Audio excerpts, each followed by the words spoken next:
Hello guys, welcome back to Sociology classes BA part 1. Today our topic is religion, education and state. धर्म, शिक्षा एवं राज्य. Okay, so without wasting much time, we should start this video on this topic, religion, education and state. Okay, संस्था की प्रकृति को समझते हुए यह ध्यान रखना जरूरी है कि विभिन्न संस्थाओं की प्रकृति एक दूसरे से काफ़ी भिन्न होती है। ओके, यद्यपि सभी संस्थाओं का अंतिम उद्देश्य व्यक्तियों और समूहों के संबंधों को व्यवस्थित बनाना होता है। ओके,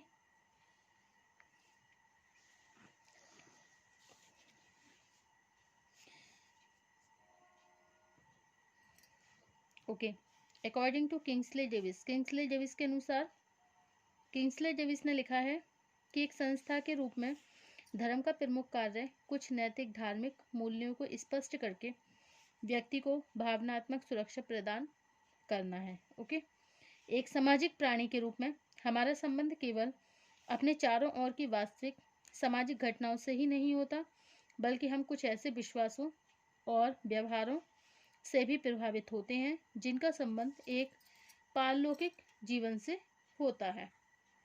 ओके, ईश्वर, आत्मा, स्वर्ग, नरक, मोक्ष आदि इसी पारलौकिक जीवन से संबंधित विभिन्न विश्वास हैं। Okay,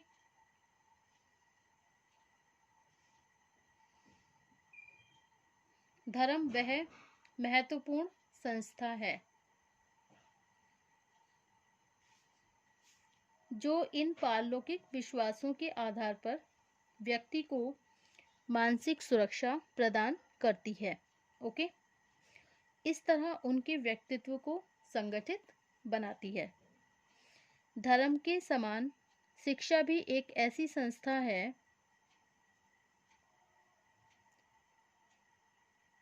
education is that like institution जिसने सभ्यता के प्रत्येक युग में सामाजिक संरचना को व्यापक रूप से प्रभावित किया। Okay, the means of the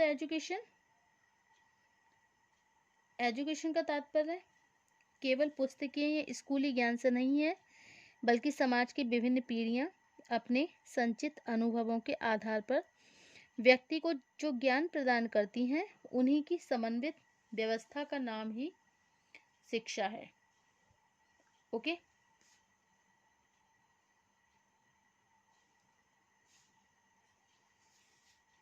यही कारण है कि विभिन्न युगों में शिक्षा के रूप में सदैव परिवर्तन होता रहा है। प्राचीन समाजों में परंपराएं, प्रथाएं, लोक गाथाएं और सांस्कृतिक नियम शिक्षा के आधार थे, जबकि वर्तमान जटिल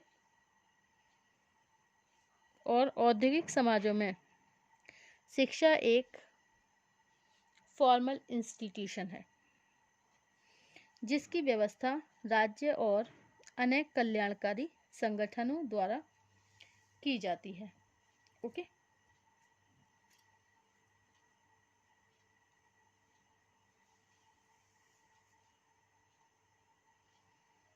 स्पष्ट है शिक्षा का रूप चाहे औपचारिक हो या फिर अनौपचारिक, यह वह संस्था है जो सामाजिक आवश्यकताओं और मांग के अनुसार, मांग भी कैसी, समय की, तो समय की मांग के अनुसार ओके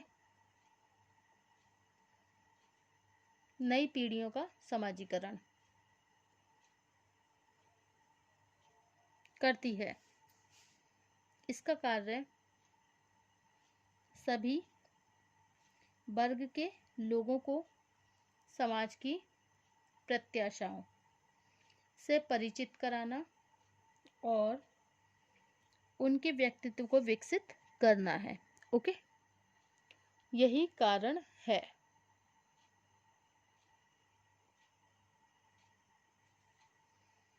कि आधुनिक समाज में शिक्षा को एक ऐसी संस्था के रूप में देखा जाता है जो व्यक्ति को अपने समाज के नियमों के अनुकूल आचरण करना सिखा सके। ओके,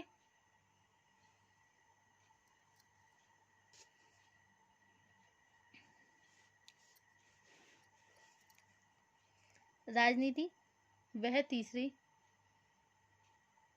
महत्वपूर्ण संस्था है। ओके, जो कुछ विशेष नियमों और कार्य प्रणालियों के द्वारा राज्य की नीतियों को प्रभावपूर्ण बनाती है और इस प्रकार व्यक्तियों के व्यवहारों पर नियंत्रण रखने में योगदान करती है। ओके, सामाजिक विकास के प्रारंभिक काल में जब लोगों का जीवन बहुत सरल था, ओके, तब समाजों का आकार बहुत छोटा होता था। ओके,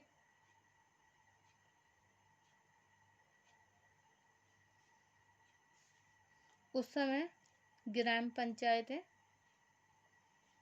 राजनीति का सबसे प्रमुख आधार थी। ओके, कुछ समय बाद जब नगर राज्यों का विकास होना आरंभ हुआ, तब राजनीति का संबंध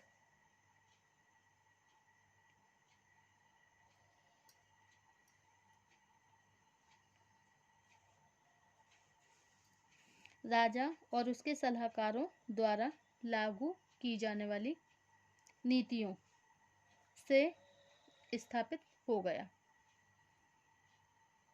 ओके, आज बड़े बड़े संगठित राज्यों की स्थापना के साथ सरकार, कानून, राजनीतिक दल, दबाव समूह, अधिकारी तंत्र तथा सत्ता की प्रकृति आदि वे प्रमुख अधिकार हैं जिनके द्वारा राजनीति का संचालन होता है।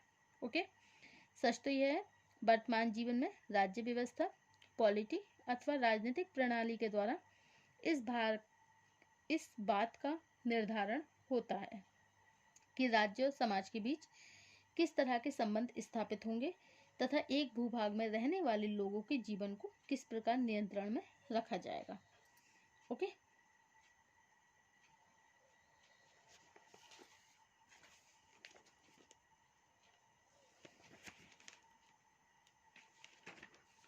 अब है धर्म। ओके, धर्म अनेक विश्वासों और आचरणों की वह संगठित व्यवस्था है जिसका संबंध कुछ अलौकिक विश्वासों तथा पवित्रता की भावना से होता है। अकॉर्डिंग टू डॉक्टर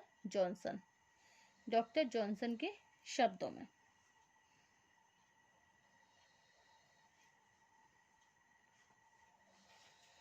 धर्म कम या अधिक मात्रा में अलौकिक शक्तियों, स्थानों, आत्मा से संबंधित विश्वासों और आचरणों की एक संगठित व्यवस्था है। ओके,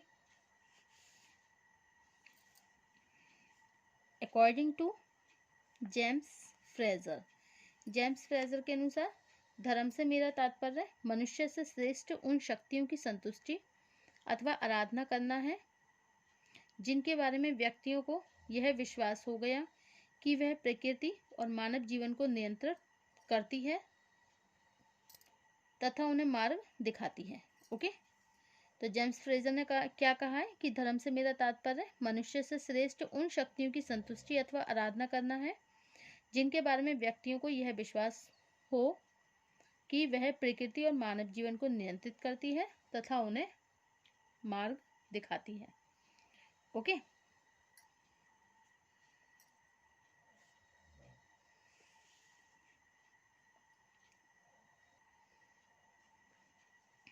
ओके, अब है प्रमुख तत्व।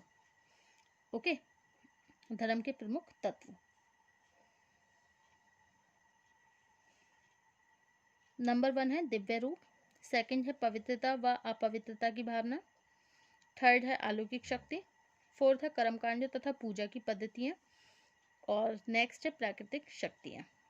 ओके, तो नंबर 1, धर्म का संबंध अनेक ऐसे विश्वासों से है जो किसी अलौकिक शक्ति से संबंधित होते हैं। नंबर 2 है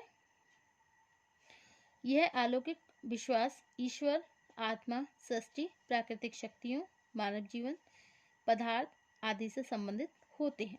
नंबर 3, पवित्रता और अपवित्रता की भावना का स्थान धर्म के अंतर्गत सबसे महत्वपूर्ण होता है, जिसे अनेक विचारों और व्यवहारों के द्वारा स्पष्ट किया जाता है। नेक्स्ट है प्रत्येक धर्म को उसके समर्थकों एवं अनुयायियों द्वारा एक दिव्य रूप में स्पष्ट किया जाता है। ओके, नंबर 5, धर्म में अनेक कर्मकांडों की पूजा की पद्धतियों का समावेश होता है। ओके, यह कर्मकांड और पूजा की पद्धतियां पवित्र आचरणों को प्रोत्साहन देने में सहायक होती हैं। ओके, और नेक्स्ट है धर्म का संबंध विश्वास से होने के कारण इससे संबंधित विचारों और क्रियाओं को तर्क के द्वारा नहीं समझा जा सकता। ओके, तो धर्म के उपयुक्त तत्वों के आधार पर एंडरसन ने कहा है कि धर्म एक नैतिक आध्यात्मिक संस्था अथवा अनेक विचारों विश्वासों की एक संयुक्तता है जिसे किसी अलौकिक शक्ति के प्रति अभिव्यक्त किया जाता है। ओके, नेक्स्ट टॉपिक होगा हमारा धर्म की उत्पत्ति, origin of the religion. Thank you for watching my YouTube channel. Thank you so much guys.